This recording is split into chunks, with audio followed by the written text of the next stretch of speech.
Então, eu já toquei um pouco nesse assunto naquele vídeo do budismo classe média, e a gente vai voltar a essa questão das pessoas que elas mal têm contato com o Dharma, mas elas já acham que tem algum problema na estrutura ou na forma que o Dharma se apresenta no Brasil ou no mundo moderno, e aí elas já querem adaptar ou transformar ou encontrar um outro.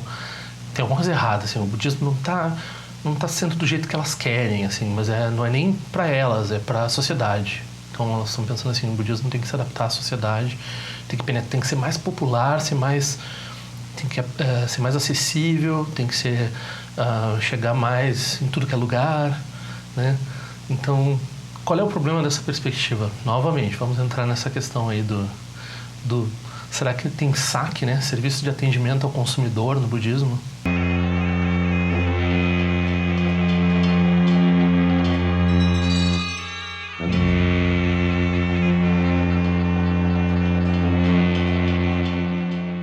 As instituições budistas, elas não são planejadas, elas são estruturas orgânicas.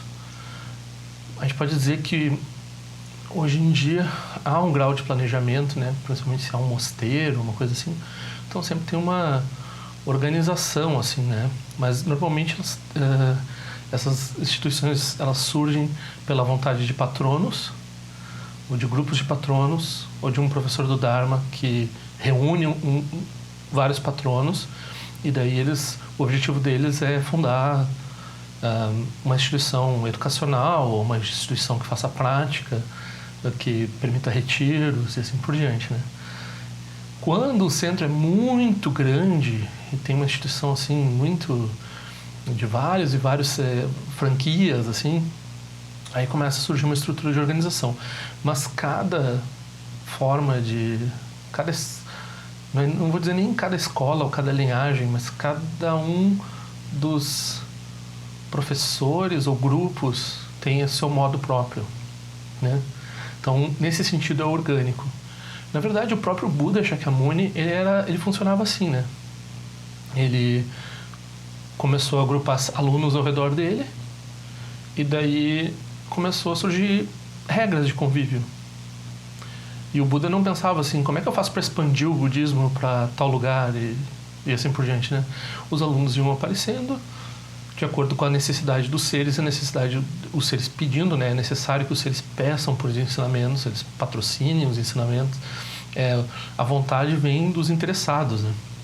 Então o Buda, ele não deliberadamente sai por aí assim, que nem você já ouviu a palavra o lado negro da força, né?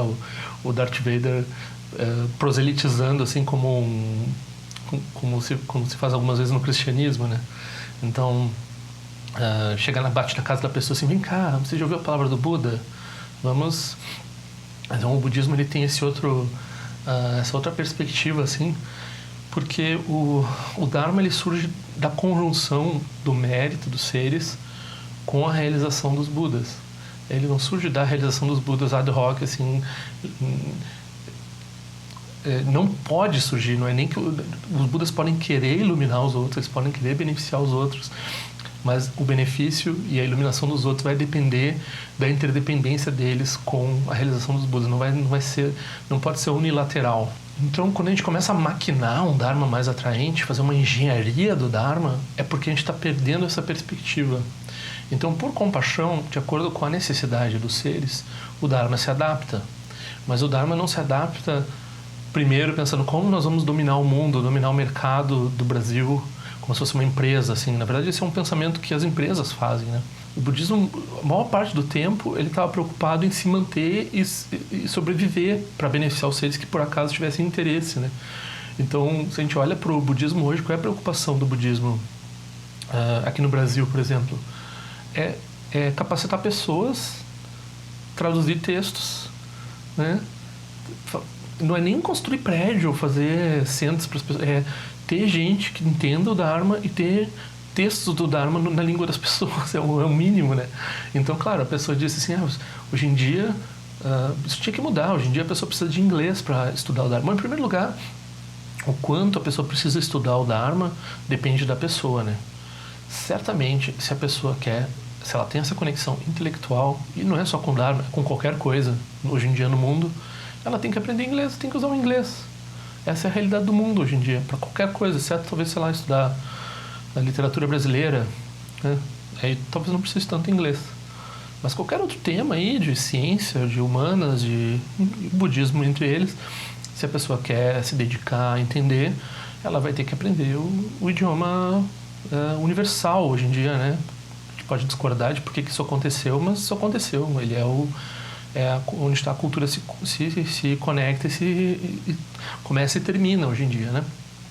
Então, e daí a pessoa também é muito apressada, né? O Dharma no inglês, da década de 30 até 1995, onde começou a ter um esforço maior de tradução, assim, nesses 65 anos, teve uma evolução imensa dentro dos países de língua inglesa com relação ao budismo, né? Então, se tu chega na década de 30, tu tem alguns eruditos, algumas traduções muito mal feitas. A situação na década de 30 era um pouco melhor do que a do Brasil hoje em dia, sinto dizer, né? Na década de 30 nos Estados Unidos ou na Inglaterra, com relação ao budismo, de quantidade de publicações e qualidade de publicações.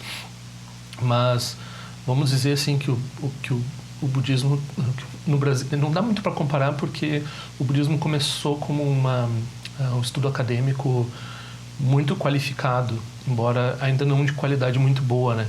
Mas então no século XIX se traduziu textos complicados, se tratou de temas complicados no Dharma em inglês. E no Brasil nunca se tratou, nem na academia, nem em qualquer tipo de livro acessível ou não. Então a gente tem livros, como eu falei, budismo de autoajuda. A gente tem livros que estão tratando assim de como chapear a pessoa e inserir a pessoa no mundo um pouquinho melhor, assim, que é o que a pessoa compra meio que junto na sessão de autoajuda, assim, na sessão. Aí tem um ou outro livro do Dalai Lama que é mais técnico. Tem muito livro do Dalai Lama que não é técnico também. E tem um ou outro livro que é uma coisa assim, um aspecto mais devocional, um aspecto mais daquelas pessoas que já estão inseridas na prática do Dharma. E é isso, não tem nenhum livro de Madhyamaka, tem um ou dois, tem um do Dalai Lama, tem um outro do Sutra Gyatso Rinpoche. Então, em inglês vai dizer quantos tu acha que deve ter? Talvez 100, 200, 300 livros sobre isso, sobre esse assunto. Então, não dá para esperar que o budismo aqui no Brasil, por uma decisão de alguém ou por uma engenharia de alguém, vai em 2 ou 5 anos tá no nível de publicações e de traduções. Não tem pessoas que entendam a língua portuguesa que sejam capazes de traduzir o Dharma. Tem pouquíssimas pessoas, né? Então, as pessoas podem entender o inglês, mas o ideal não é traduzir uma tradução, o ideal era traduzir do original. Aí, quantas pessoas entendem tibetano? O suficiente para traduzir, com um pouco de entendimento do Dharma, com um pouco de realização espiritual para fazer certas traduções que requerem isso. Isso não aconteceu, isso demanda tempo para produzir isso, né? Então, 50... o inglês vai se tornar uma língua completamente central ao budismo em 25 anos, pelo menos ao budismo tibetano.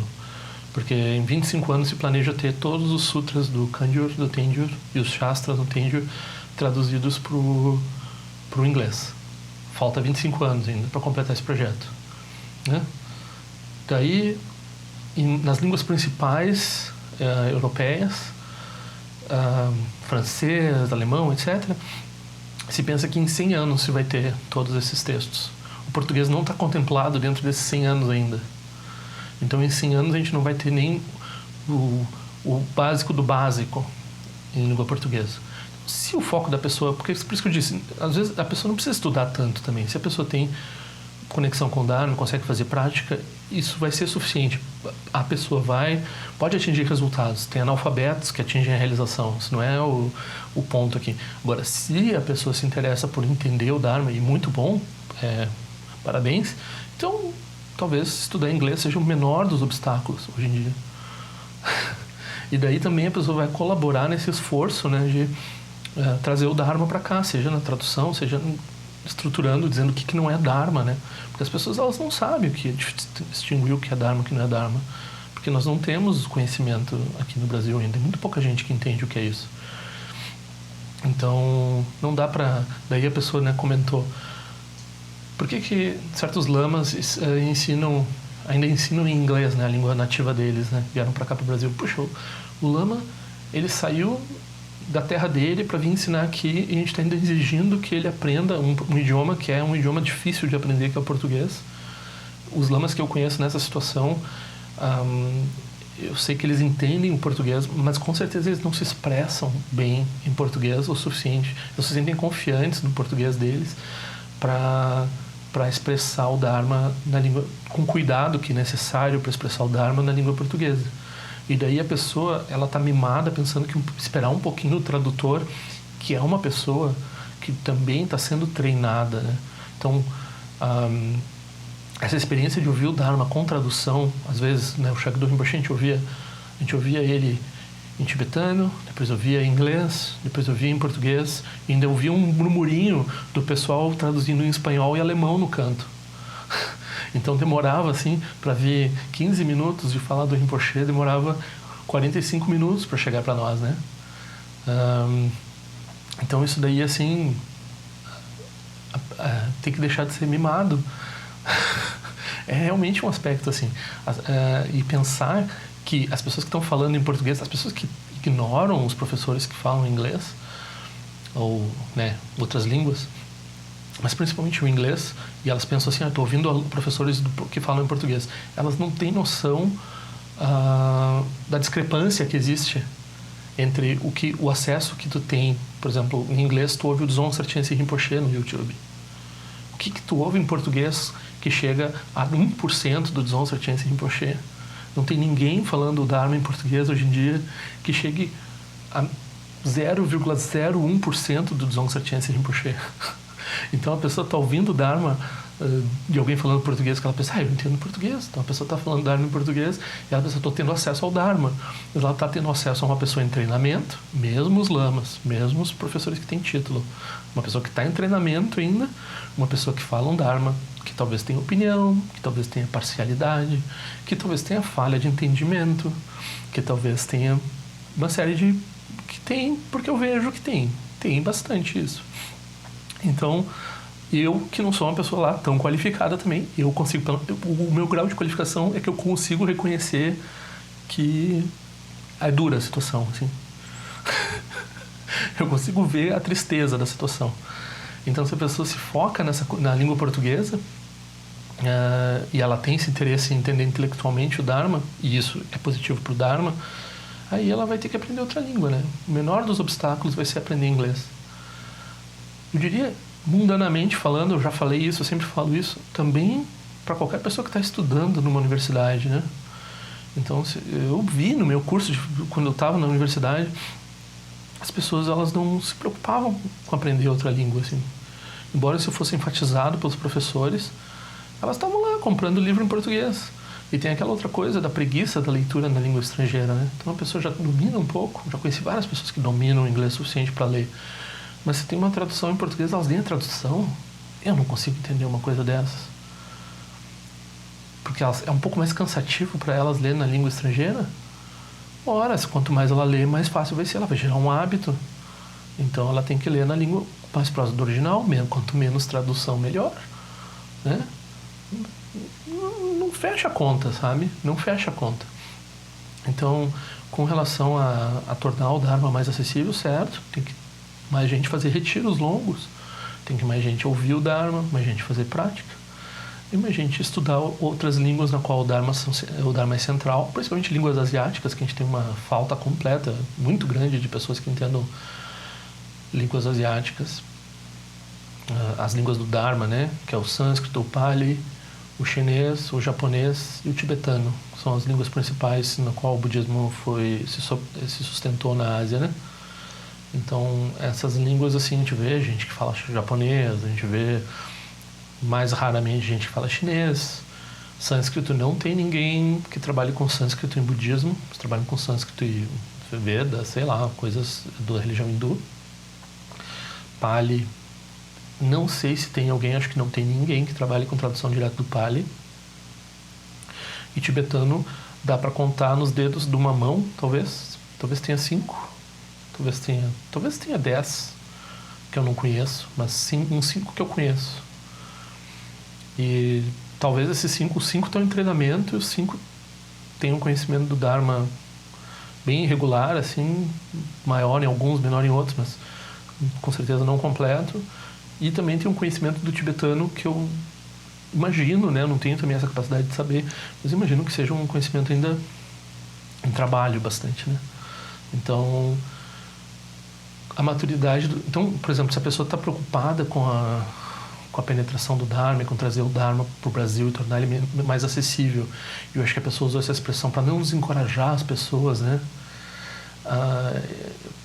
Pega, trabalha, ganha dinheiro, patrocina essas pessoas. Ou vai tu mesmo estudar a língua asiática, e tu mesmo fazer retiro e fazer prática, e tu mesmo se tornar uma luz do Dharma no Brasil. Daí a gente está conversando, né?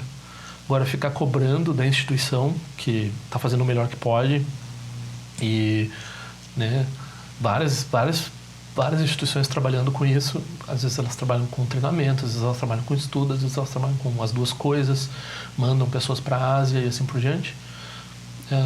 Reclamar da instituição porque não está rápido o suficiente para ti, né? Ou reclamar do professor lá que não dominou o português, como se fosse fácil dominar, assim, simetricamente falando, né? Dominar o inglês deve ser o quê? 2 vezes mais fácil do que dominar o português? Talvez não chegue a tanto, mas o português é uma língua bem mais difícil.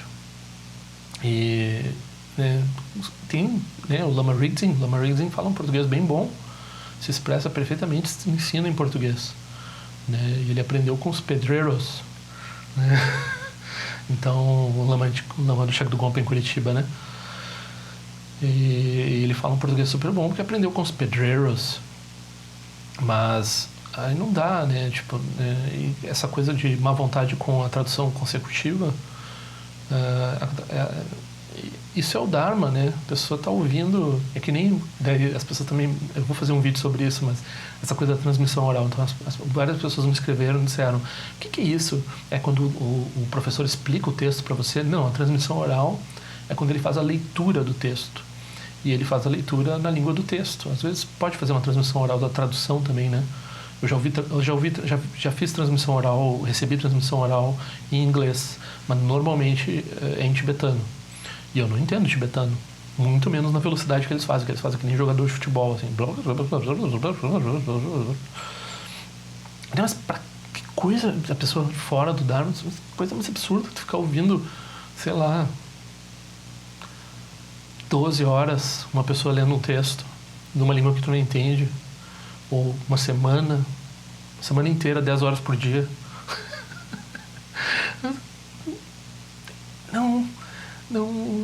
Não configura para a pessoa assim como uma coisa que...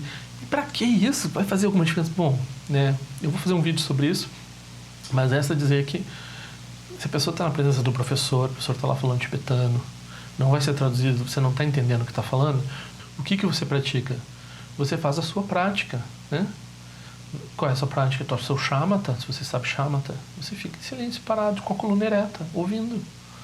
Essa é a sua prática.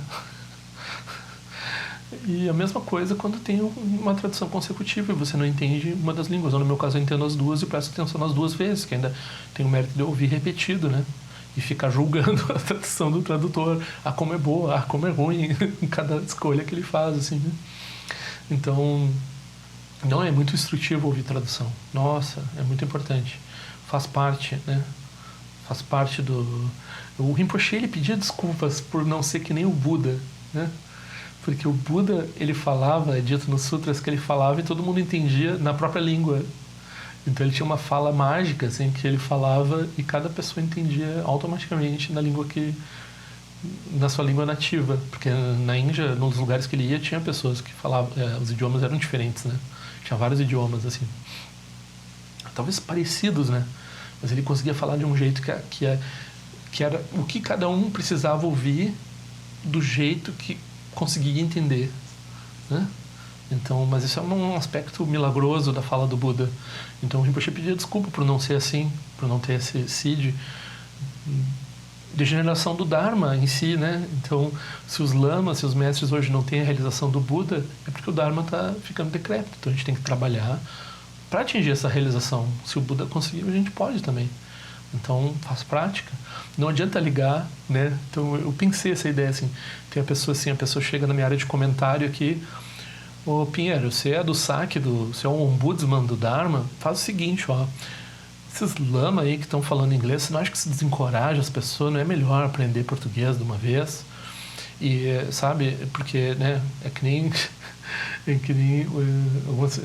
tinha uma conhecida que é professora numa universidade federal, e ela foi professora numa universidade pública, e ela comentava que na universidade pública ela se sentia meio que nem um garçom, porque se o aluno não gostava, reclamava e dava problema, porque o aluno paga, né? Então, e que é um pouco simetricamente desproporcional também na Universidade Federal, onde o professor tem poder demais e a reclamação do aluno não tem quase poder nenhum, né? Então, caminho do meio, né? E daí nessa questão do saque do budismo, né, do ombudsman do budismo, as pessoas têm que, primeira coisa, entender: nós não entendemos o Dharma ainda, então nós não sabemos o que é adequado em termos do Dharma ou não, o que é melhor em termos do Dharma ou não. Não dá para fazer engenharia do Dharma sem ser realizado. Então tem que praticar para atingir a realização. Depois você funda o seu centro, daí você faz do jeito que você quer, né? Você funda a sua terra pura, de acordo com as suas aspirações mais elevadas. Você quer levar o Dharma para as palafitas no Amazonas, daí você vai lá e você leva o Dharma para as palafitas no Amazonas.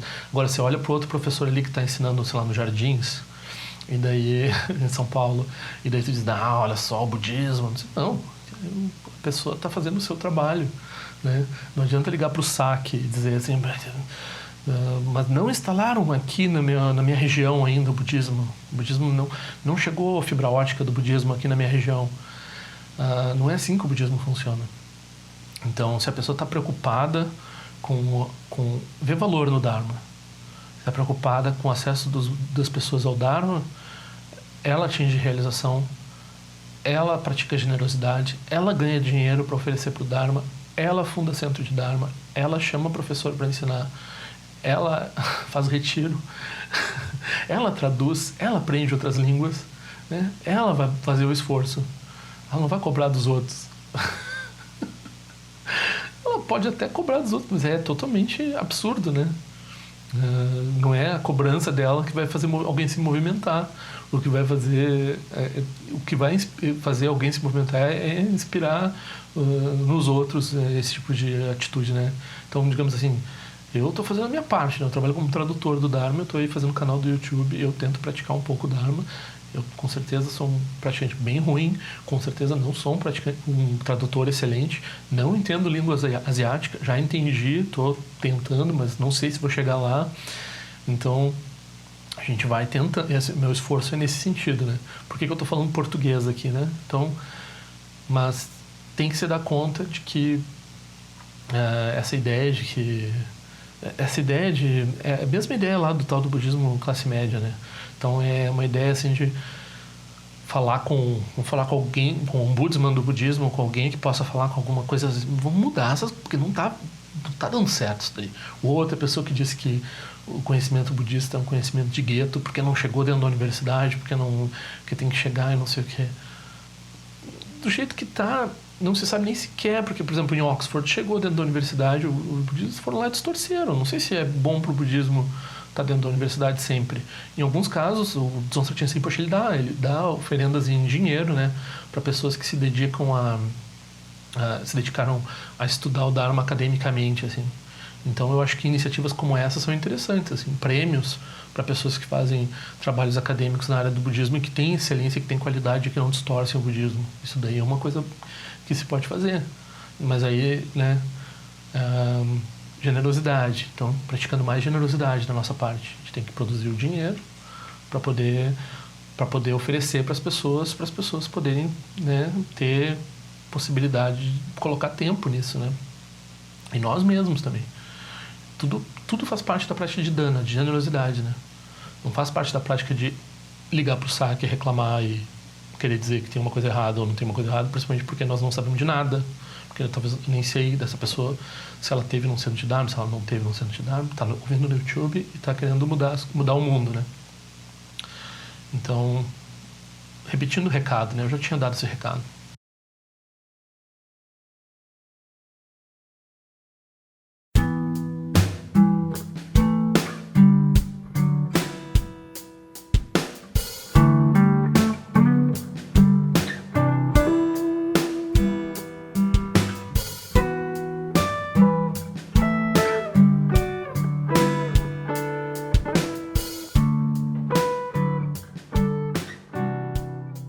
Então, assine meu canal. Se quiser, clica naquela sinetinha que faz a notificação chegar. Por favor, assine meu boletim informativo por e-mail. E nós nos vemos na prática do Dharma.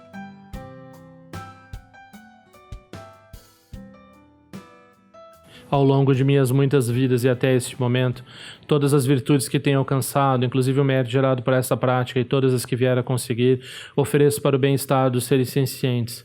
Possam a doença, a guerra, a fome e o sofrimento diminuir para todos os seres, enquanto sua sabedoria e compaixão aumentam nesta e em vidas futuras.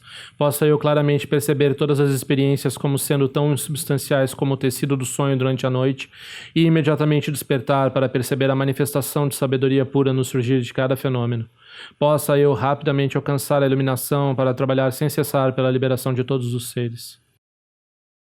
Ganira we korajin kasum banane wa malu jingwe ne jerezi wan tenjin jaso eza peka jaba du tenjo chi yom so chi jame jabene jana sawa kun chatu je ose tare ba me jondo to de rumbo ne jogi zaso da tu tenjo chi me konye pe mazamba wa sa son la jonte se no pa igar juwan shu ki trupe ko se je shin se sinda shin shu jing me tu ju trupa nangi wan chato no trupa tenor bu yin ne ko pa mo ra sam ne londo de le tu tenjo chi pe me jason pe me rezo je pe me dan la je ko se su wan pe ma cho je drama so jin do ni pe me lon je dro chi pe den juwan ne jembo den ba yo ne pa dan den ba zin pe je bon nan ko se ja sen tenjo chi du sun san je go rin po shen do kun da de wa je po ja pa che ko sa do da pa sa so de so jin je la do so shin na sang we ba je wa dan san balon je do pa jin de lo ba ma hon ba ja go ro pe ma se de ken lo jo son lo ja zan li sa son ja pa pe do ju sho sun na wa da mi da do sun ge le sho